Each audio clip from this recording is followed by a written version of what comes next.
Hey,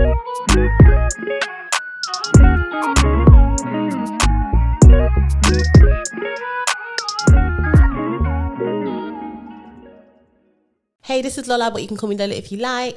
Hi, this is Velisa, and you can call me Vels if you want. And this is the Everybody Hates HR podcast, episode 89. It's 89? It's 89. Oh my gosh, we are almost at 90, girl. I told you we were going to get to 100. No, we're going to easily get to 100. I told you. I'll be telling you stuff. I know, I did believe in us. I believed in us. Eventually I did. I just needed the Yeah. balance. How are you? I mean, we had our live show. We had our live show. It was so good. It was good. What was your favourite part? What was my favourite part? Do you know, it was just seeing everyone's faces and just like the community that we've built, and they've literally come out to support, to listen, to network with each other. Like, remember the ladies that you were talking about? Yeah, so I saw 3 speaking, and I was speaking to them, and they said, you know, they all met at the last live show that we had, and they created a group, and they go out for dinner and coffee, and their group, the HR group, has grown to like 11 or 12 people. What's the group called? I should have asked. I didn't ask. Yeah, find out what the group is called. Yeah. And I just love that. Like, that's because of us. Can we be the icon? Can we be the logo? That would be nice. Our mug. But yeah, the fact that that's because of us, and they lean on each other for HR things as well, is just amazing. And I just think the way everything came together was just so lovely. We have to shout out to Hi Bob. We do. Yeah, they were so good. Like, so for those of you who didn't come, you missed out. You did. But there'll be other opportunities, I'm sure. But the event was sponsored by Hi Bob. Hi Bob is actually like one of my favorite HR systems. I work with like small and growing businesses, and I feel like it's really good for those types of businesses. I'm sure like businesses that are massive use it too, but in the businesses I've been in, I've actually implemented it, and it's always been so simple to implement, and like I just like the interface and everything. So to have them sponsor the show was just really amazing, because it was like, it just really resonated with the work I do on a day-to-day basis. Yeah, no, they were fantastic. Like special shout out to Winnie and Matt, because they were such good vibes, and you know, were a great support on the night as well. So yeah, and I also think that they had a very good time. They looked like they had a good time. Because I think we must have to go, like when you work at like a company like Hi Bob, you must have to go to so many different HR events, and you know, we've been to HR events. They're not, I mean, let's be real, a lot of them are dry. Yeah. It must be a pleasant surprise when you go to one and you're like, oh, okay, this is actually cool. And we had Winnie at the beginning speak a little bit about Hi Bob, and just speak about like some of the stuff they're doing around diversity reporting, which was really cool. And we also had a question in the Kahoot about it, and we gave away an iPad, which was sponsored by Hi Bob. Yes. So big up Marie, because now she's one iPad up. For love that for her. Yeah, so Marie was our winner, and it was really nice because Marie has been one of our long-time supporters, like probably from the very first episode. And she came to the live show and she won an iPad. And we had to we had to keep it all above board. We got like the guys, Winnie and Matt from Hi Bob, to do it, because I just wanted to make sure we beat those allegations. I didn't want anybody to say that it wasn't fair. And we beat them. So. Yeah, and we gave from the Kahoot, we had another giveaway. It was a £50 Selfridges voucher, and that went to Tasnim. Yeah. It was really cool, and makes very lovely content on TikTok. Yeah. No, it was a good night. It was good. It was good. I feel like it gave me whiplash though. That I literally was just, like, I woke up the next day, I was disorientated. I was so tired. I woke up, I was like, what the hell is happening? I think it's like adrenaline, like in the lead up, we would just go. No, I was tired. Like if my son was calling me that night, I did not hear. Yeah. I literally, next day, I didn't take the day off. That was my bad. And then like when it got to 4:00 or 4:30, I said, yeah, that's it for me. Oh my God, you messaged me actually, didn't you? Was it the Friday where you was like, you woke up from a nap? But I went, it was like 5:00, 4:30, but I fell asleep. And one of my friends was calling me, and actually my boyfriend was calling me on the way home from work, and I was falling asleep. I didn't want to be rude. I said, I'm so sorry, but I have to go to sleep. And I woke up at like 8. And I just felt, and since then I just feel like I'm really in catch up mode. I'm starting to feel like, it's been a couple of days now, I'm starting to feel like, okay, cool, I'm catching up again. That's good. I feel like, no, this is my second time this weekend in a podcast studio. Oh yeah. So I feel like I've been... Your talent at this point. Basically, book me guys, book me, hire me, do whatever you need to do. But yeah, so I feel like I've been working all weekend. You actually have. Yeah. Yeah. In between like having a child that's not feeling well at the moment. Yeah. So it's just, yeah, it's a lot. Velisa sent me a voice note. She was at the park and there was one child and it was like the highest pitch scream and it's like I couldn't even focus on what she was saying. I had to say like, is that your child screaming in the background? Are they okay? It wasn't. Yeah, it wasn't my child, but they were just going down a big slide like having a blast. Yeah, it was just actually the best. It was so like, I didn't cry. Just because you didn't shed a tear doesn't mean you didn't cry. Does that make sense? No, it doesn't. Houseway. The tears were there. Yeah, no, it was very emotional, and I'm just so proud. Yeah, I'm so it was proud. a proud moment. It was, yeah. And I didn't show my mum, but I keep forgetting my mum now has me on all social media platforms. So she saw like the content that we put out about the event, and she was like, "Wow!" She was like, "It wasn't empty." I was like, "It wasn't empty. Babes, it was what full. were you expecting?" Like, it was full. All of you people that were begging in the DMs. I know. Next one. You have to be quick. Yeah, look out because we will be announcing something very shortly. Yeah. And before we finish on the live show, we have to there's loads of people that we should shout out, but Nadine. So we had Nadine, an employment lawyer from Simmons and Simmons, on like as our special guest at the show, and she was just dropping gems, talking about her career. It was so inspirational. People have now told me that they want to get into like literally employment law because of her. Literally, yeah. And I was so inspired by her. She's so amazing. She's amazing. And I think when people think employment lawyers, Nadine is not the person that will come to your head. Yeah, but she should be. She should be like she brought so much dynamic to what she brought dynamics to what she said and why she thinks the way she thinks, who she is and why she is that person. And yeah, I think when you think of employment lawyers, you just think of this stiff individual who's just very like policy driven, and of course they need to be policy driven, but she showed that they are humans and they have their own views and their own thoughts, and you know there's a reason why they do what they do and the type of law they do. So yeah, big up Nadine, like she was amazing. Yeah, I hope one day we can maybe get her on the podcast. Yeah, it would be good. And just before we get into talking about other stuff, there was a really interesting question about anonymity that came up, and she helped us to resolve it. Yes, about the tribunals and you know, because we spoke about it on, was it last episode or the episode? Yeah, I think it was the last episode, because we did quite a few cases, and we were saying, you know, like employers try to put you off because it's going to be public record, etc. And Nadine was basically explaining that that's not always the case. Yeah, someone had asked a question about, can you be anonymous, basically? Yeah. And Nadine explained that you know, if usually it's at the judge's discretion. You have to apply for it. You have to apply for it. And it usually happens a lot where it's like sexual harassment or a disability is involved, and, you know, people just don't want that sensitive level. They don't want that level of detail about them out. So that was good to know. Yeah, I thought I was like just learning. But yeah, it's over. But as you said, I'm trying not to talk, but we've got stuff we're planning. She's doing it again. No, but listen, I love committing us. To be fair, this one is going to happen. It's very much in the works. Yeah. So look out for some dates coming out soon. Yeah, and we're going to, would this have come out by then? But yeah, if you came to the event, you get like a post-event email, and you'll get the opportunity to sign up for our mailing list. Yeah. Woo. You can find out. So what else has been going on? So in the HR world, I wanted to talk about the Nike CEO. So maybe you've seen it. The Nike CEO started at Nike in 1988 as an intern. Literally before I was born. Literally before we were born. Like, he started as an intern, and I think I counted, it was definitely more than 10 positions. I can't remember the exact number.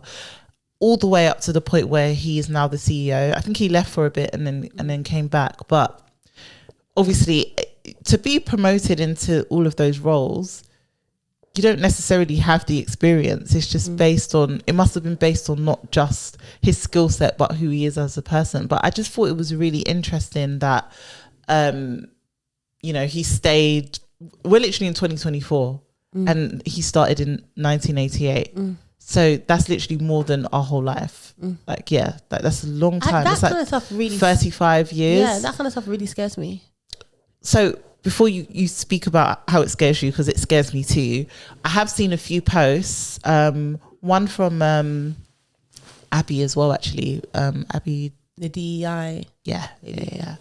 I was saying basically ethnic minorities could never, basically, and that, you know, probably the most would be VP, but they wouldn't make it all that way because there would be too many hurdles and obstacles for them to be able to get to that point. And a part of me doesn't want to agree with that, because a part of me wants to say, if it's a good company and, you know, they believe in your potential and everything you can do, and you're with them for that long and you show them that loyalty, you'll get there. But then the other part of me, the jaded part of me, is like, no, do you know what? The posts that I'm seeing are correct, because we've never seen that. I think it's possible. I don't know if it's aspirational. Like, I think if someone decided they really wanted to do it, they would have to, you know, go through the adversity. But I think it's possible. I think it would, unfortunately, going back to that kind of age-old adage of, I think you'd have to work harder than other people to do it. But then I think about people like, you know, Karen Blackett and like people like that, like who have kind of risen to, there's so few. That's the first thing. Like, even if you look at FTSE 100 companies, I think the last time I checked, which was years ago, there was like one black CEO, but there's other ethnic minorities. So I think it is possible. I think depending on the ethnic minority and the kind of different stereotypes and barriers that they face, it could be harder for some than others. But I think it's possible. But I do think it's not necessarily probable. I think somebody would have to really commit themselves to doing it, and would have to, it can't be a thing where you're kind of moving with the wind. And I'm not saying the Nike CEO was doing that, but for instance, did the Nike CEO go there and say, I want to be CEO one day? Or did he get to a point where he's like, I want to be CEO? I think if he was an ethnic minority and you wanted to do that, you would have to have like laser focus.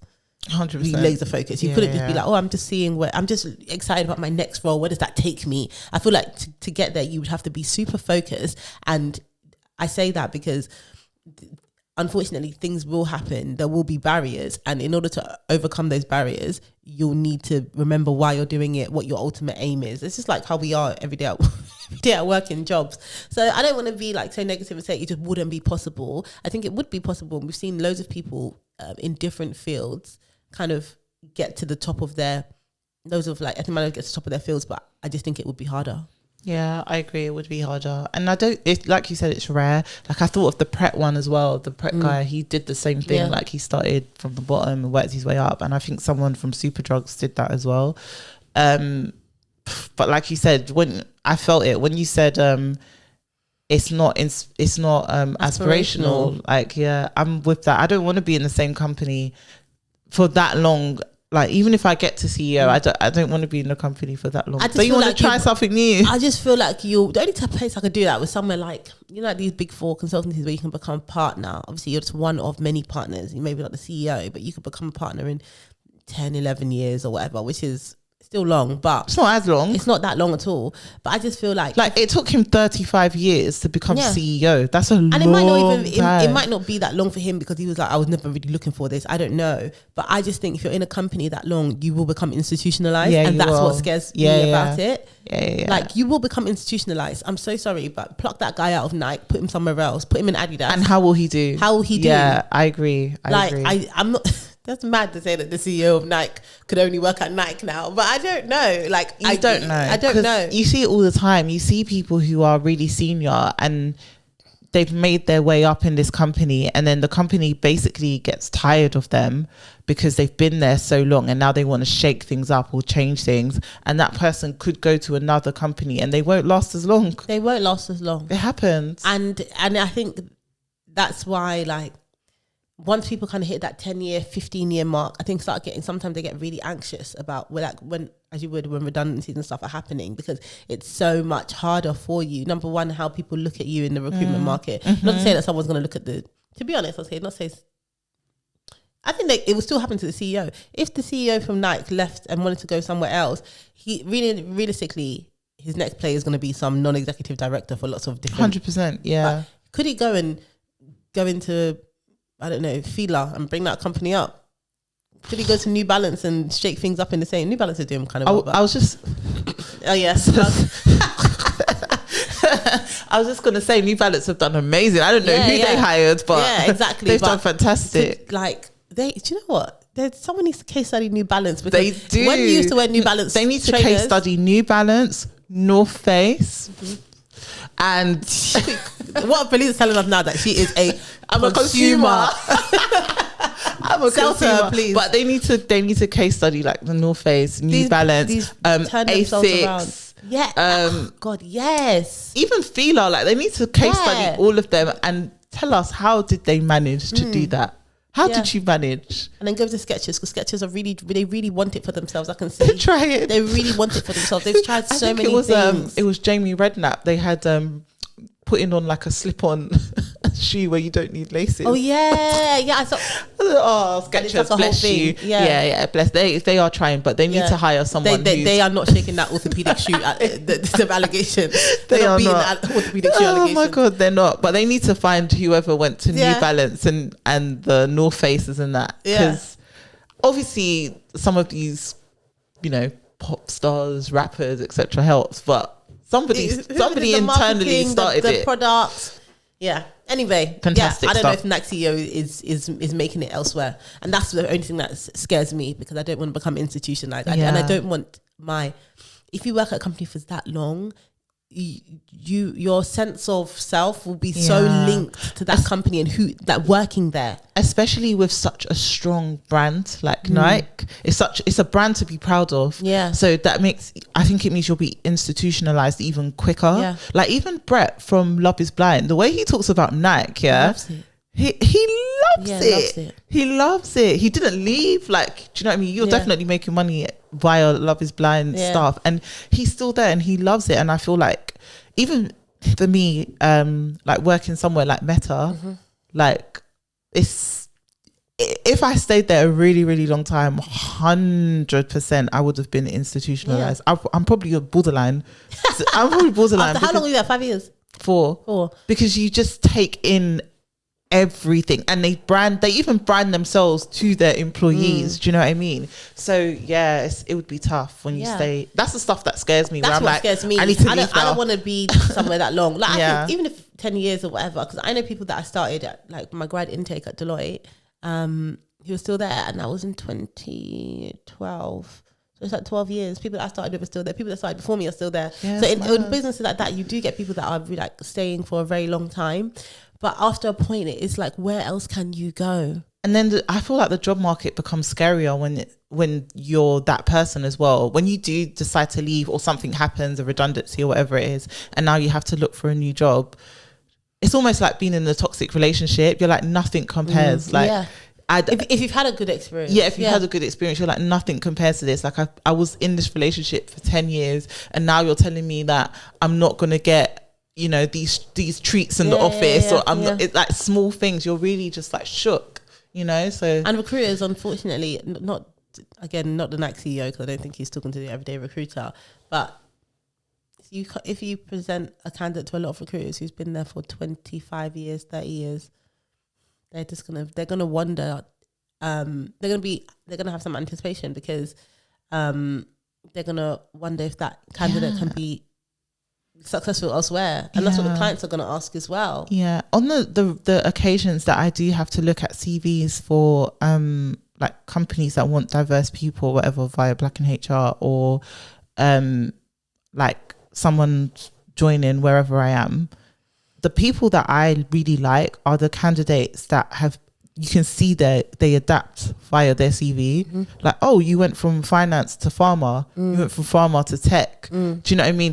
You went from small to big, you went from big to small. Those are the people that I like, because it's like, okay, you can just do your job, you just adapt to your environment, whereas, because I know we like to call myself tech, but I've done pharma, I've done recruitment. Do you know what I mean? So I just feel like, I like those people, because it's like you can I like them too. And it's like there's a balance, because I don't like when recruiters say, this person's a job hopper.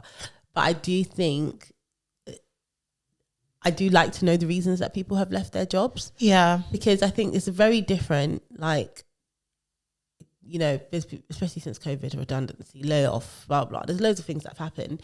But I do think I always get uncomfortable if I look at someone's CV and I can't see that they've ever been somewhere long enough to make an impact. And obviously, if you're contracting, that's fine. But it's like when you're contracting, unless you're doing like short-term projects, you always know that you're really going there to, you know, be a plaster for a company for a period of time. Do you know what I mean? You're not really going to go there and make the biggest impact. Which is different. Unless it's project work. Yeah. But people with like permanent roles, I feel for me, and if you've been maybe somewhere less than 18 months and you keep doing that, that's a red flag. Yeah, I think if you've been somewhere like 18 months, 1 year, 6 months, unless you're contracting and that's your thing, that's fine.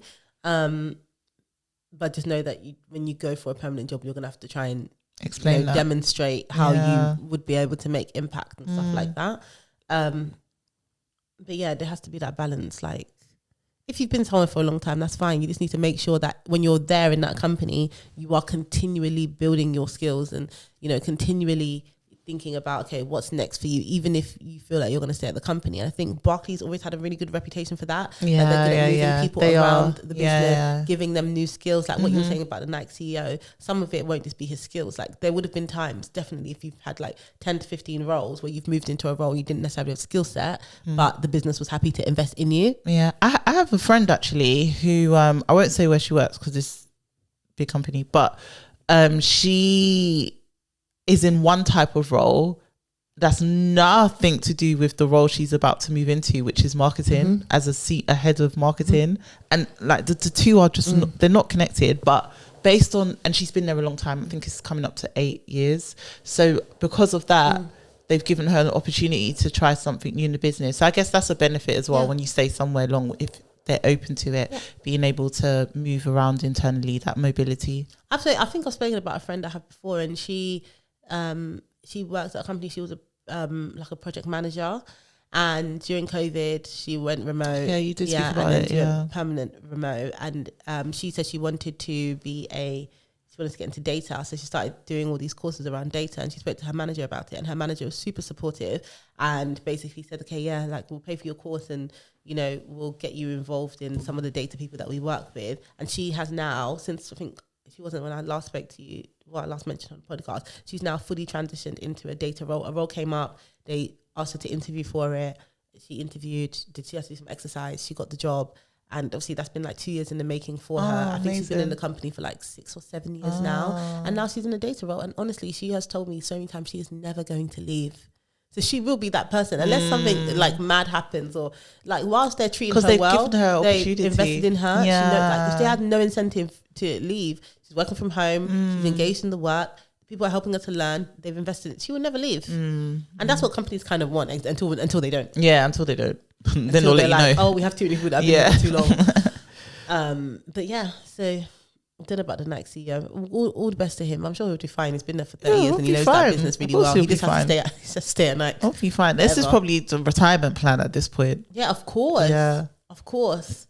Listen, that's although a lot of them they don't know how to fully retire, but listen, it'll be 70, 80, 90, still sitting on some non-exec board literally somewhere. But to be honest, why not? If it's 1 day a month, keep your brain nice and active. Mate, show your expertise. We had a 90-year-old on one of the boards that a company I used to work at, and every time he used to come in, I said, "What are you doing here?" Yeah, but also, what else is he gonna do? Like, he literally has all the time. Go and play golf. He's go on a cruise. Yeah. He probably does those. What things. Are you doing here? Like, you can't even stand up straight. He probably does those things too. Yeah. Like, I had sorry, and he was getting like 75k per annum for like doing like, one day. Yeah. Some pocket money. I love that for him. Yeah. I love that for him. I was speaking to my mum about retiring, and one of my aunts said to me, like, stop telling your mum to retire. She doesn't need to retire. And I'm like, yeah, but she's works, you know? And it's like, no, she can part retire. She needs to do something. And basically my aunt was getting on to me about, like, my mum's still quite young. She's just mid-60s. And she was like, stop telling your mum to retire. Like, she needs, like, work is good to keep your brain young. It's true. You need work, or you need, like, lots of grandkids, or you need something to focus on. And then I was just like, that is actually true. Just slow down then. Yeah, maybe just do like a young day. No, it's true. My mum's part retired. She and she does it because she says she wants to keep herself going and just get out the house. Even though she works 2.5 days a week, and only two of those days are in office, half days at home, and it's like it's good balance for her, good balance for me. Giving her exactly. So I think it is good in that sense because she really doesn't have to, and she enjoys it when she goes. That's like my mum as well. So my aunt was like completely right. So your 90-year-old guy, same for him. He's probably just like, why not? A day a month, show up. Then they will respect you. You're 90. You've been in the game for a long time. You know. Shop to the office, talk to your sons. To be fair, because I feel like my grandma's turning 90 this next month. I know. Yes, because it's the party, isn't it? Yeah, the party. But like even her, like she still tries to go gym once in a while and stuff just to keep herself busy, and like she's always in Dalston Market and stuff, like buying fish. I like even though everyone does your shopping for you and brings it to your house, but okay. So I get it. Yeah, interesting. Can we talk about Kemi Badenoch really quickly? When did we last record? We were ahead, so it's been like 2 weeks since we've been here, I think. But anyway, Kemi Badenoch is like going around on all the blogs and stuff just because of this one clip of her on was it on radio? Yeah, she was talking about how her family were middle class, but then she got a job at McDonald's and she became working class. And when I heard the clip, I just thought this must be AI. Listen, I did the most bombastic side eye when I heard that because I said, what? You became working class because you got a job at McDonald's? I just couldn't believe it. I said, what? So it was 6. And they repeated it to her. She said, she was like, yeah. Wait, do you know what? Yeah, it's like, so basically, let's stick Kate Middleton in McDonald's and then she's going to become working class. Like, hello. I was like, these are the MPs. This is a sitting MP. They're so far removed. And she's a senior MP. They're so far removed. I just can't. This is the woman that was running for Prime Minister. She said she became working class. Her understanding of working class is where you work. Social economics is where you work. You are where you work. Yeah. Can you imagine? What about all the people that are their parents are very rich and they're unemployed? Exactly. No, they must be. So what are they? Working class. Yeah, working class because they're unemployed. That is so mad. That was shocking stuff. I just couldn't believe it. I'm like, Kemi, do better. Terrible. That was terrible. I couldn't believe it. But it just shows like every now and again, not even now and again, it happens very regularly. We see, and not just Tory MPs, but mostly Tory MPs, we see that you really don't have to be that smart or have that much common sense to be an MP. Like, it's actually crazy. It's like, how are these people continuing to get into these positions? Like, who voted for her? Like, it's just crazy. It's like, there's literally no bar. The bar for MPs is in hell. Is in hell. It's in hell. All of them, like, it's just in hell. Like, did you see what Boris wanted to do during COVID? Like, he wanted to was it invade? Oh my gosh, it was so stupid. Wait, this just came out. Yeah, Did you see Boris Johnson's Daily Mail video about working from home? Talking about how he's got a new column about it. Oh my gosh. So Boris Johnson obviously works for the Daily Mail now, which I don't know if you should, as a former Prime Minister, be able to work for a news publication like that, and the amount of influence and stuff that you have. It's conflicts of interest. But he's not the Prime Minister anymore. And so it's just, anyway, he made like a little video and said that he was going to explore it more in his column, but he was basically saying, like, you know, people are sort of working from home too much. Saying this, he didn't make this video from the office. He made it from home. He made it from somewhere else, which was not the office. I think it was outside, but you're not in the office. So you are actually, Daily Mail is your job. You are working. You're not in the office. So you're basically working from home as well. But basically saying that, like, you know, how they're just the same old thing. Like, working from home culture is ruining the office, and like the office culture, and, you know, learning and all this other kind of stuff. And you learn more about it in my column. And it's just like, the fact that he even has a column is so... It's so heartbreaking. It's like, Boris Johnson, shut up, man. We dealt with you for so long. Just like, go away. So basically, he said he considered a raid on the Netherlands to seize COVID vaccines during COVID times. And it was just like, so these are the stupid ideas on the Netherlands. Like, these are the stupid ideas that you had. We can't still be shocked. Could you remember that WhatsApp conversation where it's like, what? Yeah, it's true. What will we do? It's true. It's true. Like they actually don't have a clue, and obviously they're human. They're not gonna know everything, but it's just like I really think I have some better ideas than that. This is why I say, like, with MPs, the way that it should be set up is that you have to use everything that the public have to use. Like you, your kids, everyone should only be able to use the NHS. You shouldn't be able to have private healthcare. And look, these should be the sacrifices that you should have to make as an MP. Your children shouldn't be allowed to go to private school. They should have to go to a state school. Do you know what I mean? Because until they have to do things like that, they're always going to be so far removed and think they know what people need, and it's not. I don't think they think. But then you see the reactions of when they announced that 750 was it no sorry, rewind. They announced that all kids will be entitled to breakfast club. Up to what age was it? It was up to a certain age. I can't remember. Okay, but yeah, and the comments were like, "Oh, why can't people feed their own children?" Blah blah blah blah blah. Like you know. But God forbid we say, "Why can't you pay for your own cancer care?" Because it's the same. It's all the same premise, isn't it? It's like you need help. You obviously can't afford this. You pay tax or you don't pay. Like, do you know what I mean? We all. This is the system that we have. But also, like, and their kids. I feel like people are just being obtuse because for me, like me sending. My child's not in primary school yet, but when he goes, if I send him to breakfast club, it's not actually because I want them to feed him. It's because I need to go to work. So it's nice that I can take him early. But these people don't think; they just talk. Even then, it's like, oh God, this is a country where we had to basically like emotionally blackmail our government to feed kids during half. But then when Rashford was feeding the kids, everyone wanted to clap, clap, clap. Now the government are doing it because so that Rashford doesn't have to, because he shouldn't have had to do that. You guys are saying nonsense. But anyway, whatever. Yeah, what was we talking about before that? Anyway, MPs. Yeah, ridiculous. Yeah. One more thing before we go.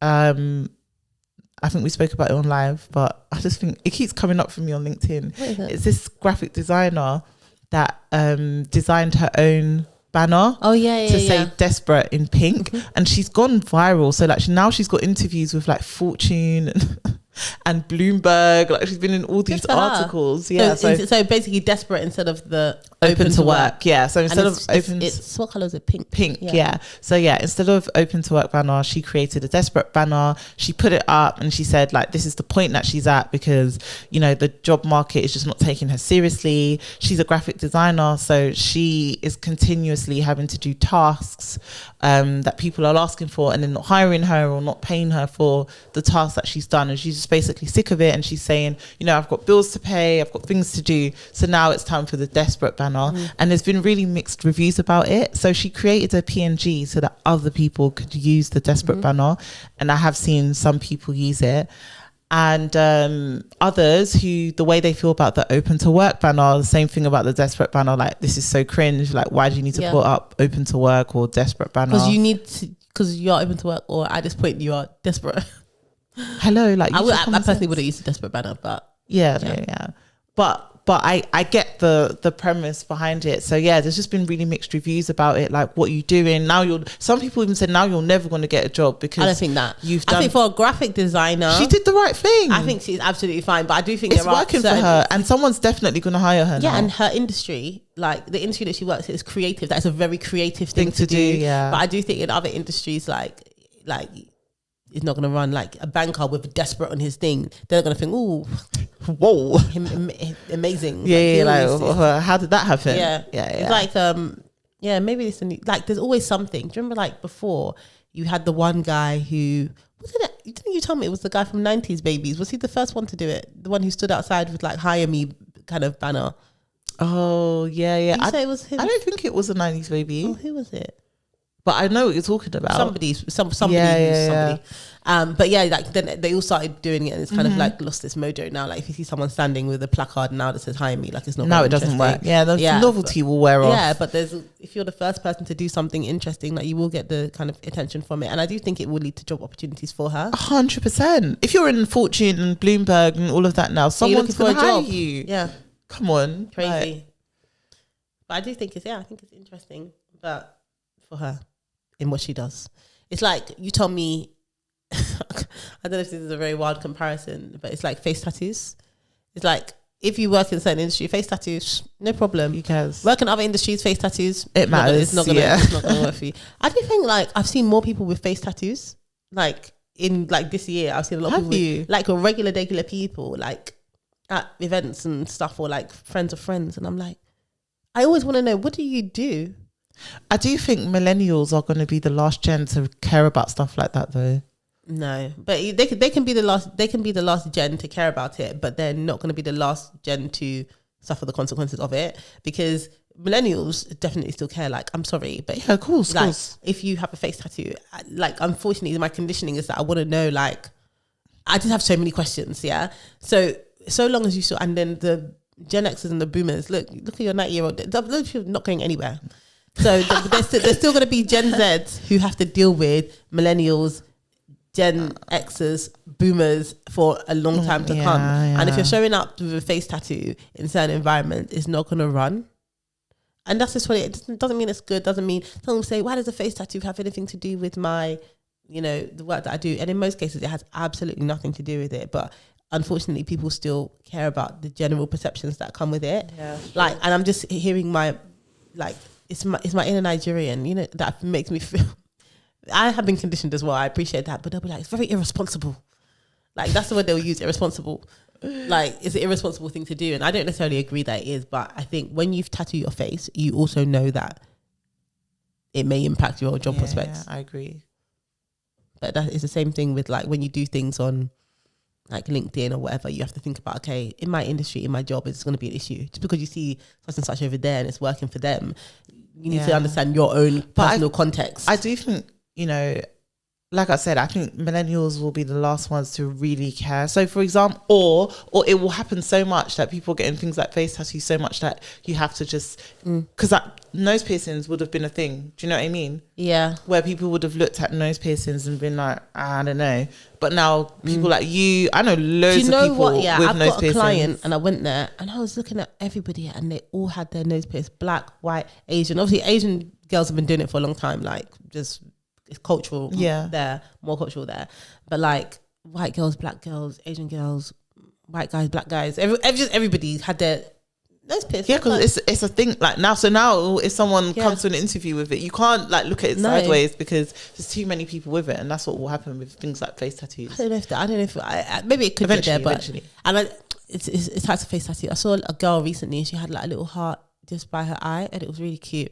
And I feel like, again, that's calm. She'll get away with that. It's calm, and also it can always be like removed, covered with makeup or whatever. I can imagine when she did it, she just thought, what's the worst that can happen? I put some concealer on it if someone doesn't like it for it, or you just get the interview and then you show up the next day and hey guys. Yeah, exactly. You might even put some eyeliner on it, make it stand up. For real, it's true. It's true. Just flick. What are you gonna do? Find me? Then? It's true. It's true. So yeah, I think that's very interesting. Would you hire someone with a face tattoo? If you can do the job. Yeah. I actually could hire someone with a face tattoo, a small one. Don't come with something written across your forehead. Nah, I hear that. Let's be balanced. Yeah. You have to show that you have some sense. Literally, I have some clients who would, that's what it is for me. And I don't even know if it's the right thing to say, but I have clients who, if I sent you into that environment with face tattoo, I know they wouldn't take you seriously. So it wouldn't be nice for you, not even for them. Yeah, it wouldn't be nice for you because they've already prejudged you. They would have prejudged you already, unfortunately. Yeah. How sad. It is sad, but as I said, most of my clients are 50-year-old white men, and it's not me that's going to change them fully. But yeah. I think that's it now. Yeah, it is what it is. We'll be back next week, like we are every week, because we are a super consistent podcast and we do wonderful things. And we have news coming out, and we're just the best. Thank you for coming to the live show. We love you all. Like, comment, subscribe. That's a wrap, guys. Bye.